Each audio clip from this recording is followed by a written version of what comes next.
പ്രേക്ഷകർ കാത്തിരുന്ന ബ്ലസ്സി ചിത്രം ആടുജീവിതത്തിന് മികച്ച പ്രതികരണം. പാൻ ഇന്ത്യനായി റിലീസ് ചെയ്ത ചിത്രം നിറഞ്ഞ സദസ്സിനു മുന്നിൽ പ്രദർശനം തുടരുകയാണ്.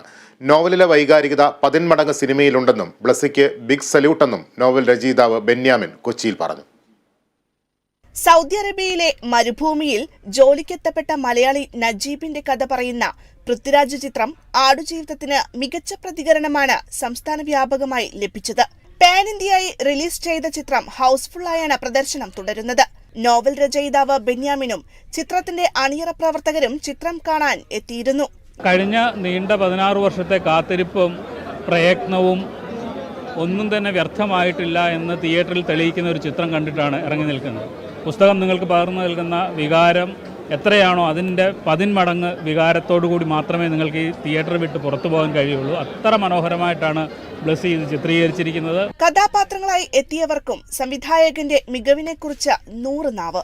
സാറ് എനിക്ക് തന്ന കെയറും പാമ്പറിങ്ങും അതിന്റെ മെന്റൽ സപ്പോർട്ടായിട്ട് കുറേ കാര്യങ്ങൾ എനിക്ക് എപ്പോഴും തന്നിട്ടുണ്ട്.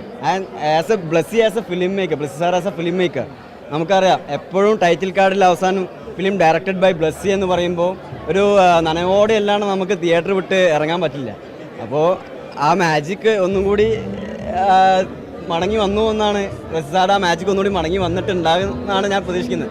I believe the director Blassie has done a masterpiece because it was difficult to shoot. It took him 16 years to pull it off, and based on a true story. It's a story that's about survival. It's a human story. ചിത്രത്തെക്കുറിച്ചുള്ള ആദ്യ അഭിപ്രായങ്ങൾ ഇങ്ങനെ. കുറേ കാലത്തിൻ്റെ ഇടയ്ക്ക് സംഭവിക്കുന്ന ചില വിസ്മയങ്ങൾ എന്നൊക്കെ പറയില്ലേ, സീരിയസ്ലി എൻ്റെ മുഖം കണ്ടാൽ മനസ്സിലാവും. ഞാൻ ആദ്യം മുതൽ അവസാനം വരെ അറിയായിരുന്നു. ശരിക്കും പറഞ്ഞ ഒരു ഇന്റർനാഷണൽ ലെവൽ ആക്ടിംഗ് ആണ് രാജുവേട്ടൻ കാഴ്ചവെച്ചേക്കുന്നത്. ശരിക്കും പുള്ളിയുടെ കരിയറിൽ ഒരു എക്സ്ട്രീം ലെവൽ സാധനം. ഒരിക്കലും നോവൽ വായിച്ചവർക്ക് നിരാശപ്പെടേണ്ടി വരില്ല. തീർച്ചയായിട്ടും എല്ലാവരും തിയേറ്ററിൽ ഒന്ന് കാണണം. കാരണം നമ്മൾ വായിച്ചതോ കേട്ടറിഞ്ഞതോ അല്ല നജീബിന്റെ ലൈഫ്, നമ്മൾ കണ്ടറിയേണ്ട ഒരു അവസരമാണിത്. വേൾഡ് ക്ലാസ് നമ്മൾ പറയില്ല, ലൈഫ് ഓൺ ദ സ്ക്രീൻ പറയില്ല. അതുപോലെ നമ്മൾ ശരിക്കും ഇത് മൂവിയല്ല, നമ്മളൊരു ജീവിതം നമ്മൾ സ്ക്രീനിൽ കാണുവാണ്.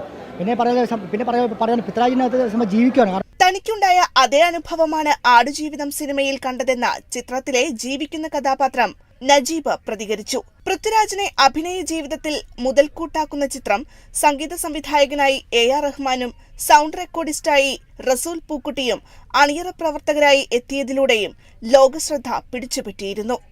Kerala vision news, Kochi.